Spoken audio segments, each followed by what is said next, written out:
Selamat datang di channel Pemuja Malam. Jangan lupa like, share, and subscribe ya. Terima kasih. Chapter 7. Hanya lelucon. Sylvia beratap tajam mata Kal. Aku akan pergi dari sini, ucapnya pelan. Suruh siapa kau boleh pergi dari sini? Sahut Kal. Sylvia melepaskan tangan Kal yang mencengkeram pergelangan tangannya. Lepaskan aku, ucap Sylvia. Jika kau keluar, bayangkan apa yang akan terjadi padamu, sahut Kal. Aku tak menakutimu, tapi asal kau tahu bahwa tempat teraman bagimu adalah bersamaku di sini, lanjut Kal. Kal kemudian melepaskan tangan Sylvia. Maaf, ucap Kal ketika melihat pergelangan tangan Sylvia menjadi merah karena hal itu. Sylvia kemudian berbalik pergi ke kamarnya. Jangan lupa bersih-bersih rumah ini, ucap Kal sebelum Sylvia masuk ke dalam kamarnya. Lalu Sylvia masuk ke kamar dan menutup pintunya. Heh, kau belum menjawabku, dan itu sikap yang tak sopan pada majikanmu, teriak Kal dari luar. Sylvia kembali membuka pintu kamarnya. Baiklah, ucap Sylvia menunduk dan kembali masuk ke dalam kamarnya. Wanita ini benar-benar seperti es krim rasa stroberi, dingin tapi manis, gumam Kal tersenyum miring. Sylvia duduk di pinggir ranjangnya dan kembali merenung. Dia memikirkan kata-kata Kal tadi. Jujur hal itu mengganggu pikirannya dan dia merasa bimbang saat ini.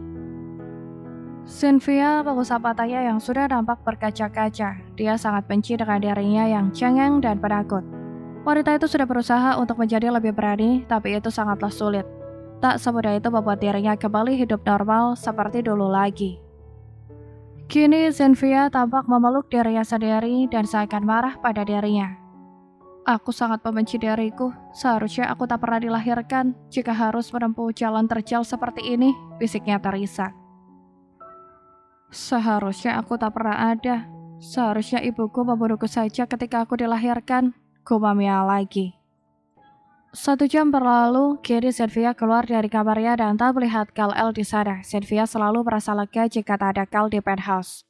Dia lebih suka rumah dalam keadaan sepi agar ia bisa bekerja dengan cepat dan tenang.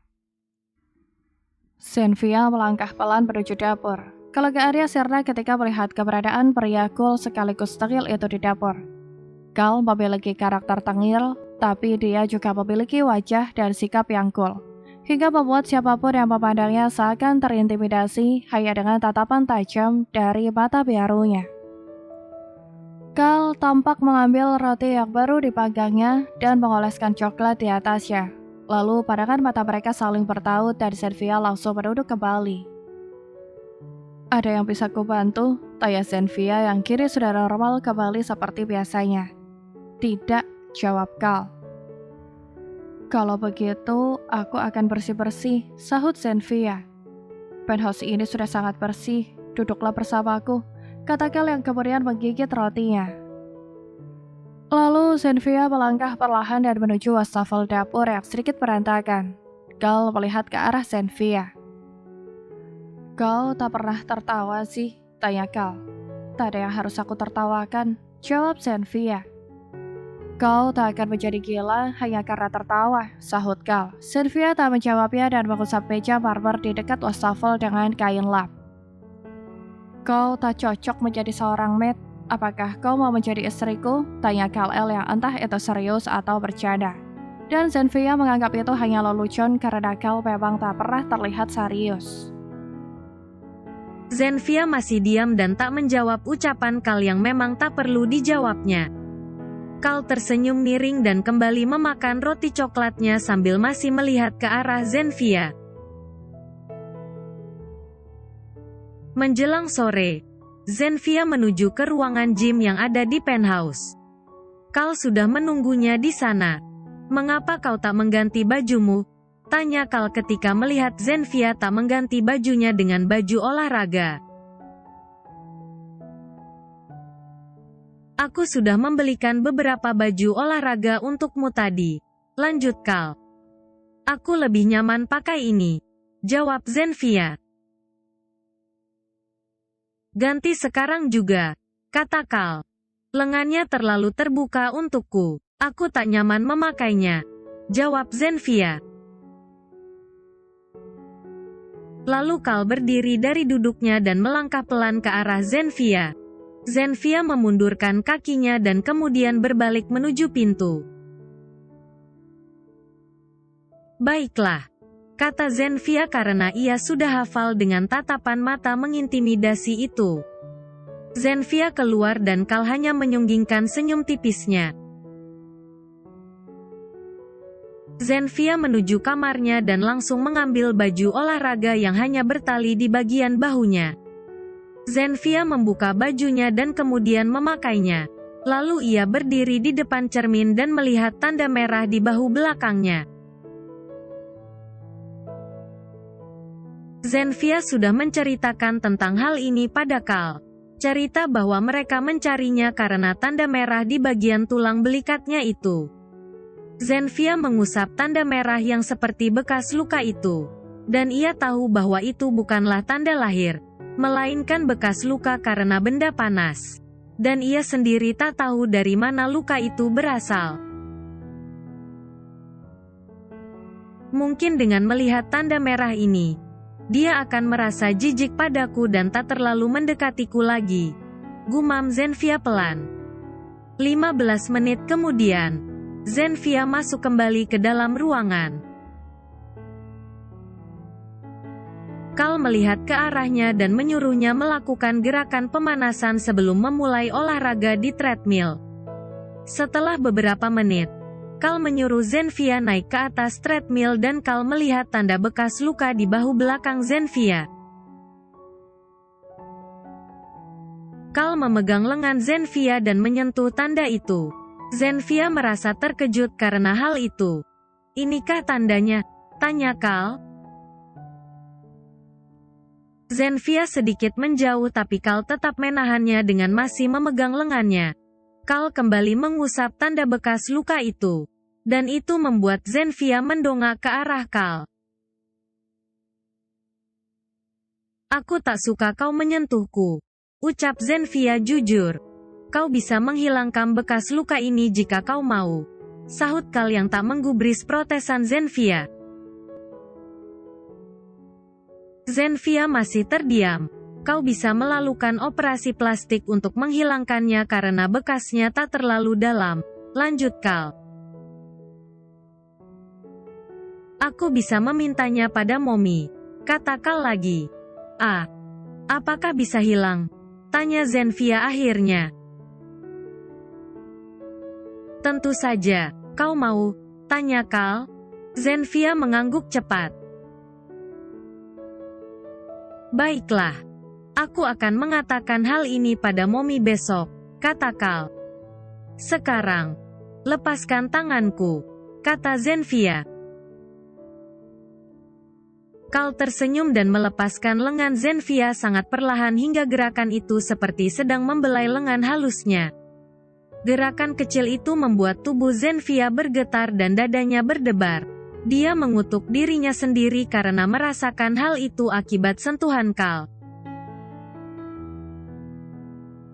Naiklah, kata Kal pada Zenfia. Lalu Zenfia kembali fokus dan naik ke atas treadmill. Kal berdiri di belakang Zenfia dan mereset setelah di tombol treadmill. Kau bisa melakukannya dari samping bawah, Kal, kata Zenfia pelan ketika dada Kal menyentuh punggungnya. Aku lebih suka seperti ini, sahut Kal yang nafasnya terasa di bahu Zenfia. Zenfia seperti akan kehilangan nafasnya jika Kal semakin lama berdiri di belakangnya. Kal, ucap Zenfia ketika Kal tak selesai mereset tombol treadmillnya. White, aku mencari kecepatan yang cocok untukmu, jawab Kal di mana Zenfia tak percaya dengan ucapan Kal itu. Setelah menyetel setting treadmill, Kal turun dari treadmill dan ia berlatih angkat besi yang pas ada di sebelah Zenfia. Zenfia berlari pelan beberapa menit hingga kemudian Kal menambah kecepatan larinya dengan memencet tombol treadmill. Lanjutkan, kata Kal. Zenfia kembali berlari sedikit cepat dan kini dia mulai terbiasa dengan hal ini. Ini membuat tubuhnya lebih bugar dan pikirannya tenang. Ya, dia baru menyadari bahwa olahraga tak hanya membuat dirinya sehat secara fisik tapi juga jasmaninya. Zenfia tampak fokus menghadap ke depan di mana terlihat langit biru di depannya yang terlihat indah di matanya. Peluhnya sudah memenuhi seluruh tubuhnya dan ia tampak mengusap peluh yang sudah mengumpul di keningnya.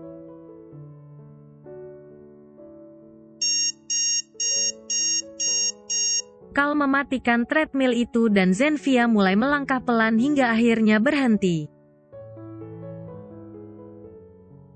Kemarilah, ucap Kal yang menuju ke arah lemari dan mengambil sarung tinju. Kal memakaikan gulungan kain di tangan Zenfia sebelum memakai sarung tinju. Zenfia hanya melihat ke arah tangannya sampai Kal selesai memasangkan sarung tinju itu. Kal memakai punchmit di tangannya dan kemudian ke tengah ruangan yang di atasnya ada matras. Pukul busa di tanganku ini seperti kau memukul samsak tadi pagi, ucap Kal. Zenfia mengangguk dan kemudian memukul tangan punchmit itu. Tambah kekuatanmu, ucap Kal. Zenfia memukulnya dengan sekuat tenaga. Good, ucap Kal tersenyum dan Zenfia mengeluarkan emosinya dengan memukul punchmit cukup keras bertubi-tubi. Dan mereka pun menyelesaikan latihan itu setelah cukup lama berlatih. Setelah latihan, Zenfia langsung memasak karena kini dia benar-benar lapar. Kal membuat jus buah dan Zenfia memasak makan malam mereka. 2. Biarkan di sana, aku akan mencucinya, kata Zenfia ketika Kal akan melepas mesin juicer yang baru saja dipakainya. Oke, jawab Kal. Dia berdiri samping Zenfia sambil membawa segelas jus buah di tangan kanannya. Minumlah, kata Kal membawa jus itu ke depan mulut Zenfia. Buka mulutmu, lanjut Kal. Tangan Zenfia masih basah karena menumbuk kentang dan menatanya di loyang. Aku akan membuatnya sendiri nanti, kata Zenfia. Jus ini banyak dan aku memang membuat ini untukmu juga. Buka mulutmu, kata Kal. Zenfia dengan enggan membuka mulutnya dan Kal meminumkan jus itu pada Zenfia. Zenfia berhenti minum setelah jus itu berkurang setengah gelas. Tang Yu, kata Zenfia dan Kal mengusap bibir Zenfia karena ada sisa jus di pinggir bibirnya. Zenfia meneguk salivanya dan sedikit memundurkan langkahnya. Kal hanya tersenyum melihat sikap canggung Zenfia. Setelah makan malam, ikut aku, kata Kal. Aku sangat lelah, jawab Zenfia. Kau hanya duduk saja dan tak melakukan apapun nanti, kata Kal. Zenfia tak menjawab karena apapun yang dikatakannya tak akan membuat Kal mengubah keputusannya. Seperti biasa, mereka makan malam tanpa ada obrolan sama sekali. Dan Kal sangat gemas pada wanita cantik di depannya itu karena sikap dinginnya yang sama sekali tak mencair. Jika wanita lain, mungkin akan memanfaatkan momen ini untuk menggoda Kal dan masuk perangkapnya. Tapi berbeda dengan Zenfia yang sepertinya tak tertarik sama sekali pada Kal. Itulah mengapa Kal sering menggodanya dan ingin tahu reaksinya. Setelah makan malam selesai, Zenfia membersihkan tubuhnya dan bersiap pergi bersama Kal lagi. Sebenarnya dia ingin istirahat tapi ia tak bisa menolak perintah Carl karena perintah Carl adalah mutlak sebagai syarat bagi Zenfia untuk tinggal di penthouse itu. Zenfia tak tahu Carl akan membawanya kemana. Apalagi ini sudah cukup malam dan jalanan sudah tampak sepi. Carl tak memberi tahu apapun pada Zenfia dan gadis itu juga tak menanyakan apapun pada Carl. Setengah jam perjalanan. Akhirnya mereka tiba di sebuah tempat yang terdapat banyak mobil parkir. "Ini di mana?" tanya Zenfia. Ikut saja," jawab Carl tersenyum. "Apakah aku boleh menunggu di mobil?" tanya Zenfia. "Tidak. Kau asistenku, bukan? Jadi kau harus ikut kemanapun yang kusuruh," jawab Carl. Lalu mereka berdua keluar dari mobil dan berjalan menuju sebuah gedung tua berwarna suram. Carl menggandeng tangan Zenfia dan mereka masuk ke dalam gedung itu. 4 penjaga berbadan besar tampak menyambut Carl dan menundukkan kepalanya. "Tempatku sudah siap?" tanya Carl. "Sudah. Kau bisa langsung ke sana," jawab salah satu pria besar itu. "Tang Yu," jawab Carl. Lalu Carl menarik tangan Zenfia dan mereka berjalan sekitar 20 meter dan tiba di sebuah ruangan yang sangat ramai dengan banyak orang. Zenfia sedikit takut dengan suasana remang-remang dengan lampu terang di tengah ruangan. "Apakah ini tempat bertarung?" tanya Zenfia ketika melihat ada yang bertarung di tengah ruangan. Ini sangat seru," jawab Carl tersenyum. Lalu mereka duduk di bangku terdepan. Zenfia melihat salah satu pria yang bertarung itu sudah babak belur dan wajahnya banyak darah. Pertarungan selesai dan dilanjutkan dengan pertarungan selanjutnya. Carl berdiri dan Zenfia melihat ke arahnya. "Carl, jangan bilang kau ikut pertarungan itu," ucap Zenfia dengan wajah takut. "Tajamkan matamu dan siapkan kotak obatku nanti," kata Carl tersenyum dan menuju ke ring. Carl membuka jaket dan kaosnya. Sorakan penonton terdengar bergemuruh dan itu membuat Zenfia takut. Zenfia menggenggam erat tangannya sendiri erat-erat. "Dia benar-benar gila," gumam Zenfia yang merasa khawatir dengan Carl. Pertarungan itu pun dimulai. Zenfia selalu menutup matanya ketika lawan Carl memukul Carl. Zenfia menutup wajahnya dengan kedua tangannya dan hanya melihat sedikit saja adegan brutal itu. Tubuhnya gemetar ketika melihat darah menetes di pelipis Carl. Bersambung.